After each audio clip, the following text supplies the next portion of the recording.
Agora chegou a hora de falarmos sobre saúde. O estresse é considerado a doença do século que acarreta diversas complicações mentais, físicas, como enxaqueca, pressão alta, palpitação e também doenças autoimunes, que podem estar ligadas ao esforço mental. Um estudo da University of Scotland, na Islândia, revelou que o estresse aumenta em 36% os riscos de desenvolvimento de doenças autoimunes. E para falar mais sobre vamos conversar com a presidente da Sociedade Mineira de Reumatologia, doutora Mariana Peixoto. Bom dia, doutora Mariana. Alegria tê-la de volta. Bom dia, Moninha. É um prazer estar aqui hoje mais uma vez. Doutora Mariana, a gente já conversou, mas vamos repetir. Eu queria que a senhora explicasse para nós o que são doenças autoimunes. Tá joia. As doenças autoimunes, abordando a parte da reumatologia, que nós chamamos de doenças reumáticas imunomediadas, ocorre quando o nosso sistema imunológico, o sistema de defesa, ele passa a atacar estruturas do nosso próprio organismo. Habitualmente, o nosso sistema de defesa é feito para atacar, para destruir estruturas externas. Então, se contraímos uma bactéria ou um vírus, o nosso sistema imunológico destrói essa estrutura e nos mantém a saúde. Quando ocorre uma desregulação imunológica, passamos a ter respostas imunes contra estruturas do nosso próprio organismo, assim desenvolvendo as doenças autoimunes. Eu posso dizer de uma forma assim simples que eu começo a brigar contra mim mesma? Exatamente, é uma briga do nosso sistema de defesa, do nosso sistema imunológico contra nós mesmos. E aí, doutora, quais as complicações desencadeadas pelo estresse? Hoje o nosso foco é o estresse e a gente sabe que, às vezes, uma coisa desencadeia. A gente vê uma reação de uma pessoa, estoura herpes na boca por conta de estresse, né? Mas um estresse maior, o que ele pode desencadear? Olha, é importante ressaltar dois pontos. Primeiro, de fato, o estresse, aquele cansaço mental muito exacerbado, ele pode deflagrar, o que é isso? Ele pode abrir uma doença reumatológica, uma doença imunológica autoimune. Porém, é importante ressaltar que não é todo mundo que tem estresse que vai desenvolver uma doença autoimune. Existe uma predisposição genética, a pessoa já tem uma tendência, já tem a carga genética de abrir uma doença reumatológica e o estresse ele serve como gatilho. Então, a pessoa que tem aquela tendência, aquela carga genética, um histórico familiar, ou às vezes tem o gene, mas não tem um histórico familiar, e passa por um momento de estresse, esse estresse pode ser suficiente para fazer o gatilho, para deflagrar aquela cascata imunológica que vai desenvolver a doença reumática imunomediada. É muito comum ouvirmos dos pacientes que começam a ter uma doença reumática, começam a desenvolver artrite reumatoide, lúpus ou outras doenças após um momento de estresse de maior intensidade, após um trauma familiar mais importante ou um problema de emprego muito significativo, a pessoa pode abrir essa doença. Que coisa interessante, né? Para a gente se proteger disso, a gente precisa manter a calma, respirar fundo. Doutora Mariana, vou falar. Eu costumo dizer, né? Eu vi uma vez esses memes de internet falando que ostentação hoje em dia é ter saúde mental. E é exatamente isso, nós temos que trabalhar muito a saúde mental, porque não faltam estímulos para desequilibrar a nossa saúde mental. Então, acho que essa pandemia veio para nos avisar que a saúde mental, o equilíbrio mental, uma estrutura familiar organizada é essencial para mantermos o nosso equilíbrio, né? Tanto físico quanto mental. Interessante a senhora falar isso, doutora Mariana, porque nessa pandemia o índice de divórcios aumentou. As pessoas estão completamente surtadas. Eu falo, o povo está ficando doido. E a senhora percebe isso no consultório também? Esse estresse desencadeando outras doenças? Nitidamente, Moninha, o confinamento, né, desde muitos anos atrás, ele é responsável por desequilibrar mentalmente as pessoas. e, de repente, o mundo teve que ser confinado. E aí, essa presença contínua, com todo mundo dentro de casa, às vezes uma aresta pequenininha que tinha, vai aumentando pelo convívio, né, contínuo, e as pessoas não tinham como extravasar, até a atividade física, muita gente cortou o que não deveria ter feito, e vai aumentando o nível de estresse, e aí pequenas coisas passam a ter uma dimensão muito grande.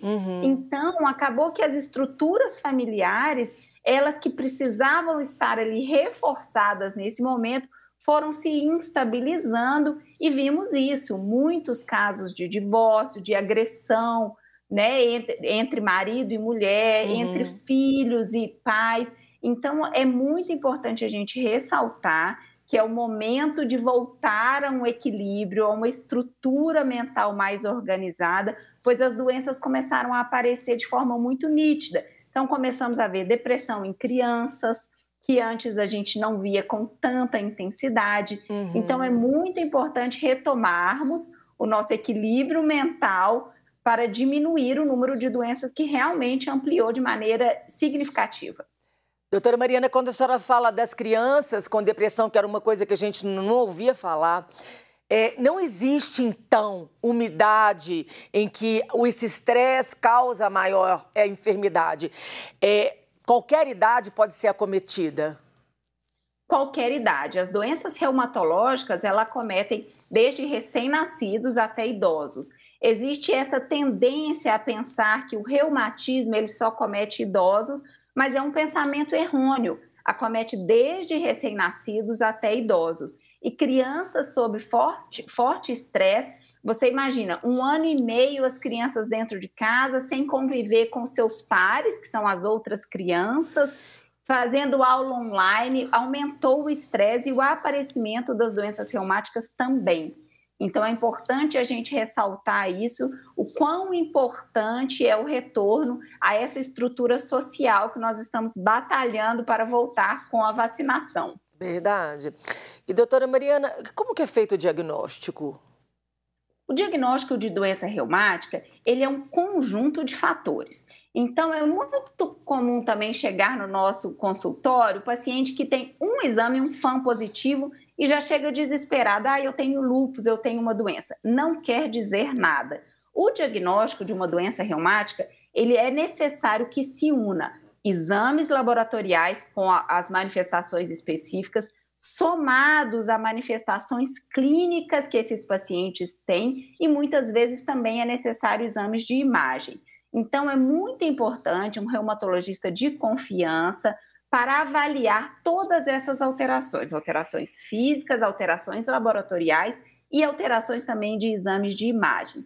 Uma única alteração não fecha diagnóstico. Nenhum único exame físico, por exemplo, uma única artrite de dedo não fecha diagnóstico para nada, e também um único exame laboratorial alterado não fecha diagnóstico.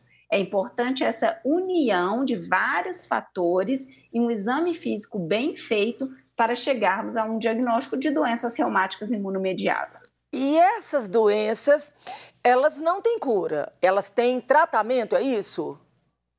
Exatamente, Moninha. É importante ressaltar que as doenças reumáticas não têm cura, mas isso não pode ser responsável por levar o paciente a um desespero. Pronto, agora eu vou morrer. Não é assim que funciona.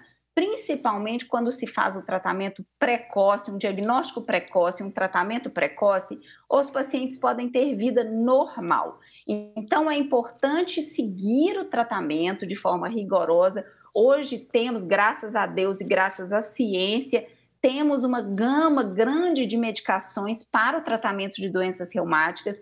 Então, o paciente seguindo esse tratamento de uma maneira rigorosa, de uma maneira organizada, ele passa a ter uma vida normal, sem complicações e sem comprometimentos futuros. Então, dizer que não tem cura não é motivo para o paciente entrar em desespero, porque existe controle e o paciente pode ter uma vida normal, constituir família, trabalhar, fazer o seu esporte predileto, seguindo o tratamento corretamente, a vida segue com muito mais tranquilidade. Doutora, deixa eu te fazer uma pergunta, doutora Mariana. Como saber que o que eu estou sentindo é por causa do estresse? Essa é a pergunta de US$ 1 milhão, né? Seria fácil se tivesse uma resposta assim muito objetiva. Mas, na verdade, é muito importante olharmos para nós mesmos. Eu acho que hoje o grande problema é que a gente só olha para fora, só olha para o outro, só pensa em rede social, em aparecer, mas é muito importante olharmos para nós mesmos. Então, às vezes, aquele dia que você está assim, com aquela sensação esquisita, você tem que parar e pensar, gente, por que eu estou assim? O que está acontecendo? O que está me incomodando? Para tentar se enxergar, né? Porque muitas vezes a gente não consegue olhar para dentro de nós e identificar que aquela sensação ruim que você está sentindo hoje é por causa de uma angústia, é um estresse, e qual o motivo? A partir do momento que a gente consegue identificar qual o motivo daquele incômodo, é muito mais fácil da gente entender e tirar ele de dentro de nós, né? Os problemas vão continuar para qualquer pessoa. É impossível a gente viver num mundo isento de problemas. Porém, o importante é a gente entender que o problema ele tem que parar aqui, a gente tem que resolver ele até aqui, sem deixar que este problema nos adoeça. Como isso é muito difícil de fazer, é importante também contarmos com a ajuda de profissionais especializados nisso. Então, os psicólogos, os psiquiatras, que até hoje os pacientes têm muito preconceito, tanto de psicólogo, mas principalmente de psiquiatra, porque eles falam, eu não sou doido, eu não vou no psiquiatra. E não tem nada disso.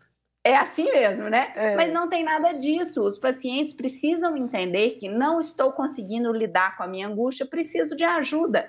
Preciso tomar um remédio num momento específico, então o psiquiatra vai saber prescrever no momento exato, ou preciso pôr para fora, conversar mais com o psicólogo, então vamos fazer uma terapia cognitivo-comportamental para entender o que está me incomodando e colocar cada sintoma dentro da sua caixinha. Assim fica mais organizado da gente entender tanto a nossa mente quanto o coração e ajuda a nos dar tranquilidade para conseguir resolver cada problema.